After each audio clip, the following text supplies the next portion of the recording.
नमस्कार दोस्तों, इस छोटी सी वीडियो में मैं आपको बताऊंगा कि सीएमए इंस्टीट्यूट ने कौन कौन से लगभग 20 तरह के ब्लंडर किए हैं सीएमए स्टूडेंट्स के साथ। इस बार कितना गलत काम किया है इन्होंने, किस तरह से कितने अत्याचार किए हैं, कैसे बच्चों का फ्यूचर ख़राब करने की इन्होंने पूरी कोशिश की है अपने मिसमैनेजमेंट की वजह से।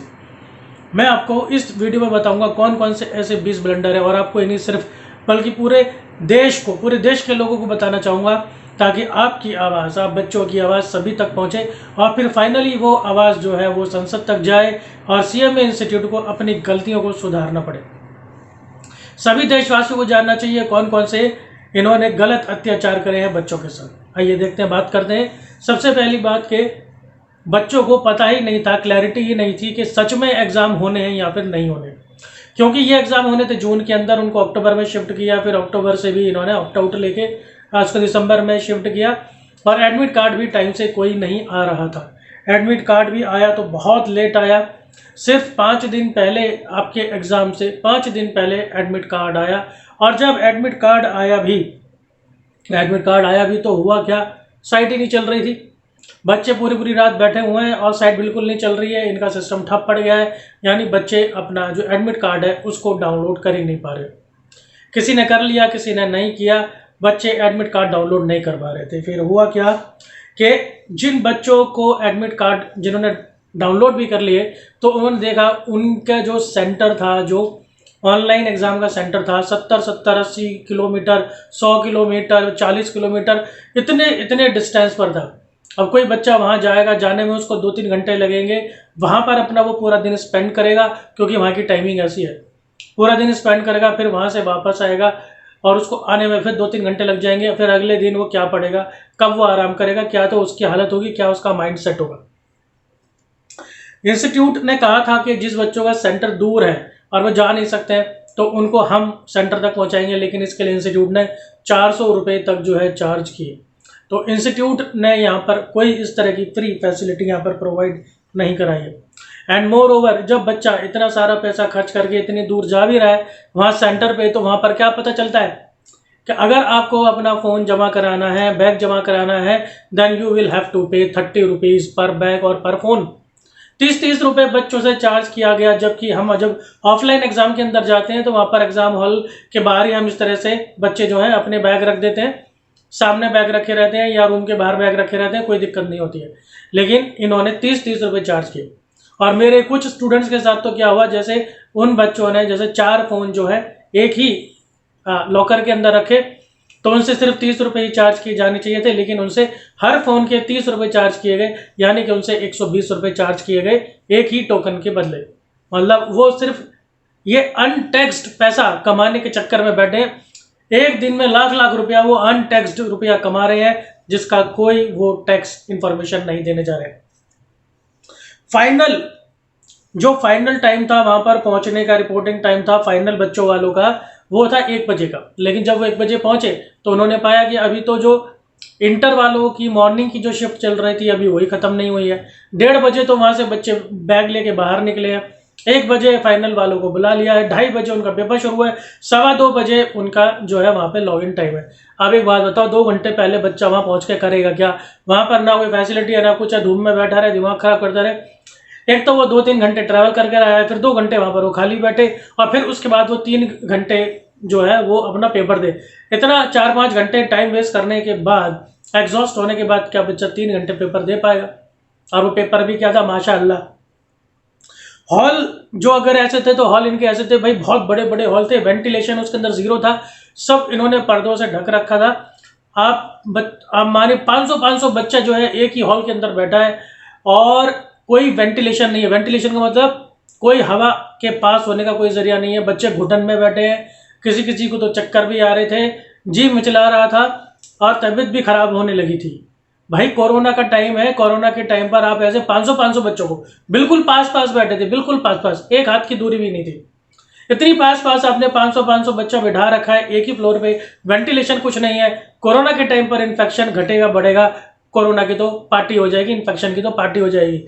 अकल नाम की मतलब कोई चीज़ ही नहीं है इनके अंदर। हार्डवेयर की बात करें भाई, किसी का कीबोर्ड नहीं चल रहा है, किसी का माउस नहीं चल रहा है, किसी का सिस्टम जो है बीच में ही बंद हो जाता है। और ये इनके पास हार्डवेयर बिल्कुल भी कोई किसी काम का नहीं था। टाइम आउट की दिक्कत आ रही थी बच्चों को, किसी का जो है टाइम से पहले ही टाइम आउट हो गया था। 3 घंटे का पेपर होता है, 2:30 बजे जैसे खत्म हो रहा था फाइनल वालों का, तो किसी का 15 मिनट पहले बंद हो रहा है, किसी का पेपर लेट शुरू हो रहा है, फिर किसी का पेपर लेट तक चल रहा है। इनके जो टाइम भी ये ठीक से मैनेज नहीं कर पाए। फॉर्मेट अगर देखा जाए पेपर का, जो फॉर्मेट इन्होंने दिया था इनके मॉक टेस्ट के अंदर, तो उसके अंदर उन्होंने कहा था 20 बी पार्ट के अंदर 20 आपको blank fill in the blanks वाले क्वेश्चन देंगे। लेकिन पेपर में क्या हुआ, एकदम चकमा दे दिया एकदम कि ये क्या चीज आ गई। तो 20 नंबर के जो है उसके अंदर 20 जो है वो 1 लाइनर या फिर 1 वर्ड वाले क्वेश्चन आए, जिनकी बच्चों ने कोई तैयारी उस तरीके से नहीं की थी। चैप्टर का वेटेज अगर देखा जाए, यहां तो इन्होंने मतलब इतनी अपनी गत कराई है ना बुरी। ऐसे ऐसे पेपर है जिसके अंदर मतलब 30-30 नंबर का कोई एक पर्टिकुलर सेगमेंट है, और वो कितने नंबर का आ रहा है, 5 नंबर का। कोई एक सेगमेंट है वो 20 नंबर का है, और वो कितने नंबर का आ रहा है, 0 नंबर का। इन्होंने पेपर कैसे बनाया ना, क्वेश्चन पेपर में बताऊं आपको, इन्होंने ना वो कहते हैं ना आसा पासा बम्बे बासा, इन्होंने क्या करा, ऐसे करके वो किताब खोली, जहां से जो चैप्टर निकला वहीं से इन्होंने जो है बस क्वेश्चन भरे जाए भरे जाए भरे जाए। एकदम फुल नालायक है, गधे हैं बिल्कुल, इतनी नालायकी से इन्होंने पेपर सेट किया है। अबे भाई तुमने किताब में वेटेज दे रखी है, ये चैप्टर इतने वेटेज का है, ये चैप्टर ये जो यूनिट है इतने वेटेज की है, बच्चा उसी के हिसाब से तैयारी करता है। ये कोई तरीका थोड़ी होता है कि आप मतलब एक ही यूनिट से सारा का सारा पेपर भरे जाओ। लॉ के अंदर बड़ी दिक्कत आई वेटेज की, इसी तरह से आपके टैक्स के अंदर वेटेज आई फाइनल ईयर के, फाइनल वालों के। इतनी दिक्कत है यार, कोई पेपर सेटिंग करने का कोई नियम ही नहीं है, बताओ, मतलब एकदम ही हद मचा रखी है यार। कोई तरीका होता है, एक 12वीं क्लास के बच्चों को दे दो ना, वो भी उसके अंदर भी इतनी अकल होगी कि वो कहेगा जी मैं एक एक सेगमेंट में से जितनी वेटेज है उसमें से उतने ही क्वेश्चन बनाऊंगा। लेकिन ये पता नहीं क्या दारू पी के ये पेपर बनाते हैं कि क्या करते हैं ये, हैं इतने वाहियात तरीके से। 8 नंबर का क्वेश्चन 1 नंबर में पूछ रहे, अबे दिमाग खराब हो गया, गोबर खाते हो क्या करते हो बे। 8 नंबर का क्वेश्चन जो इन्होंने पहले पूछा हुआ है, पहले किसी सेमेस्टर के अंदर पिछले किसी एग्जाम में 8 नंबर का, अब वो पूछ रहे उसको 1 नंबर में है। 4 नंबर के क्वेश्चन पूछ रहे हो अब 8 नंबर में। बिल्कुल ही मतलब क्या बोलूंगा तो फिर जो है वहां पे बीप डालनी पड़ जाएगी।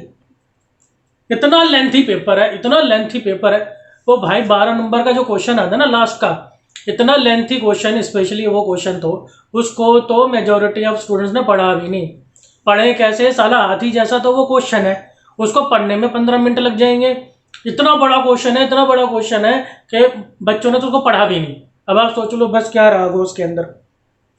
और पढ़ने में दिक्कत क्यों आ रही थी, क्योंकि जो क्वेश्चन वाले हिस्से की जो विजिबिलिटी वो बहुत छोटी थी।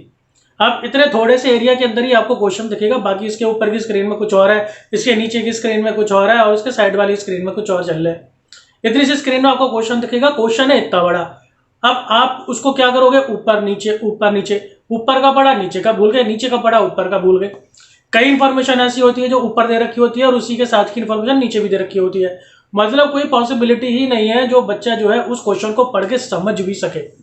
अगर इन गधों को बिठा देना पेपर सॉल्व करने के लिए, इनके 10 नंबर में नहीं आएंगे। ये बने बैठे हैं सीएम में अपने आप को। टाइपिंग, अबे भाई टाइपिंग के क्वेश्चन तुमने इतने भर रखे हैं पेपर के अंदर, प्रैक्टिकल क्वेश्चन में भी तुम साथ में टाइपिंग के क्वेश्चन इतने भरे जा रहे हो। तुमने टाइपिंग की क्लास दी थी क्या बच्चों को, या उनको बताया था एडमिशन के टाइम पे कि भाई तुमको टाइपिंग भी आनी चाहिए क्योंकि तुम्हारे कंप्यूटर वाले पेपर भी होंगे, और हम तुमसे जो है ना डाटा एंट्री वाले की स्पीड में तुमसे हम जो है क्वेश्चन टाइप करवाएंगे। वह बच्चे ने तैयारी करी यार, इसका फॉर्मेट होता है पेन पेपर वाला। अगर तुम ऑनलाइन एग्जाम ले भी रहे हो तो भाई टाइपिंग मिनिमम रखो।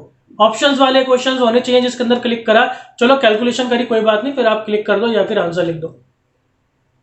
और ये आंसर लिखने में देखो कितनी बड़ी दिक्कत, स्टेप मार्किंग होती है। वैसे देखा जाए तो हमारे जो पेपर होते हैं आपके ये पेन पेपर मोड के अंदर, तो उसके अंदर स्टेप मार्किंग होती है। अब इनका क्या सिस्टम है, भाई पूरा का पूरा सॉल्व कर लो, पूरा सॉल्व करके वहां पे फाइनल आंसर लिख दो। अब वो किसी का अगर गलत हो गया 1 रुपए का भी, तो बस वो सारा का सारा आंसर गलत है। लेकिन अगर उसी क्वेश्चन को अगर हम पेन पेपर मोड पे करते तो उसके अंदर हमें जो है एंट्री वाइज यानी स्टेप वाइज हमको वहां पे मार्क्स मिलते, तो उसका तो कितना बड़ा लॉस हो गया। यानी आपका आंसर सही है तो सही है, और अगर थोड़ा सा भी कहीं पे एक एंट्री भी थोड़ी बहुत गलत हो गई उसकी वजह से जो है आपका पूरा का पूरा आंसर गलत है, गए आपके पूरे 6 नंबर, गए आपके पूरे 4 नंबर। ये कोई तरीका होता है? इनको पहले वो ये समझाया भाई ऑनलाइन एग्जाम का मतलब क्या होता है। तुम अपने सेंटर पे बुला रहे हो, फिर वहां पे बुला के तुम उनको वर्कशीट भी दे रहे हो, यानी पेपर वाला काम भी कर रहे हो, और फिर उसके बाद तुम उससे कह रहे हो कि आंसर तू पढ़ कंप्यूटर से और आंसर भी तू लिख कंप्यूटर में। ये किस तरह का ये ऑनलाइन बिजनेस है? मुझे तो भाई पहले ये किस तरह का ऑनलाइन एग्जाम है पहले ये बताओ। ये कोई ऑनलाइन एग्जाम? ये इन्होंने खिचड़ी पका दी। इन्होंने खुद कभी ढंग से पढ़ाई करी हो या ठीक से कहीं एग्जाम दिए होंगे तो उनको पता हो। ये कुछ आने इस करंट समय से है, टेक्नोलॉजी से थोड़ा सा ये अपडेटेड हो तो इन्हें कुछ बताओ। इन्हें अदा पता किसी चीज़ का है नहीं ऑनलाइन एग्जाम किसे कहते हैं। इनके लिए शायद ऑनलाइन एग्जाम ये है कि बस कैसे भी करके ना कंप्यूटर पे बैठ जाओ तो वो हो जाएगा ऑनलाइन एग्जाम। फिर चाहे बच्चा उसमें क्वेश्चन पढ़ पाए ना पढ़ पाए, चाहे उसको वही पेपर वर्क करना पड़े, सब कुछ वही करके आंसर टाइप कर दे वो कंप्यूटर पे, तो वो हो जाता ऑनलाइन एग्जाम। वो भैया ऑनलाइन एग्जाम होता है, उसके अंदर ऑप्शनल क्वेश्चन होने चाहिए। अगर वहां पर भी उसको वही टाइपिंग वाला काम करना है तो क्या बात का ऑनलाइन एग्जाम हो गया। इससे अच्छा तो तुम ऑनलाइन एग्जाम जो हम अपने होम बेस में करा लेते, घर से करा लेते। अगर ऑनलाइन ही कराना था तो घर से करा लेते।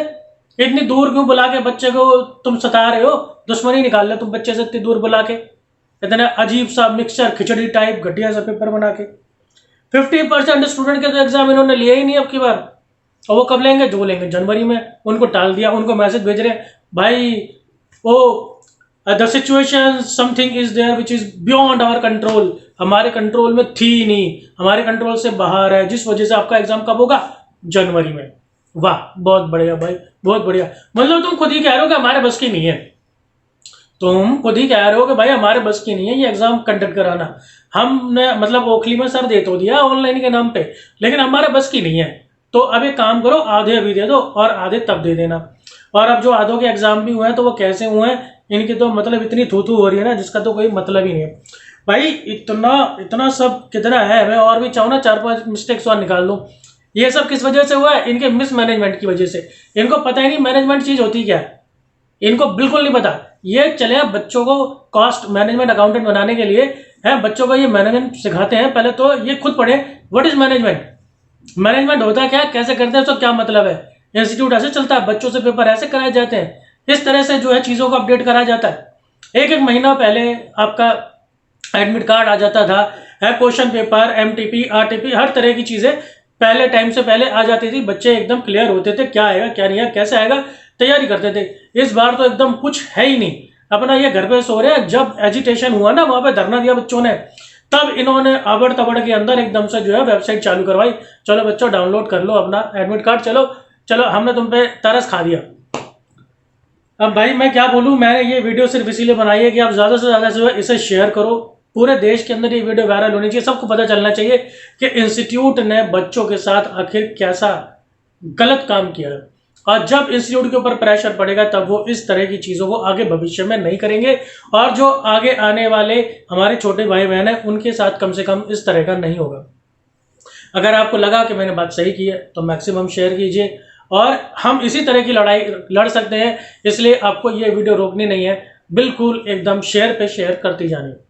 इसी तरह की वीडियोस के लिए जुड़े रहिए। मिलता हूँ आपसे अगली वीडियो में। धन्यवाद।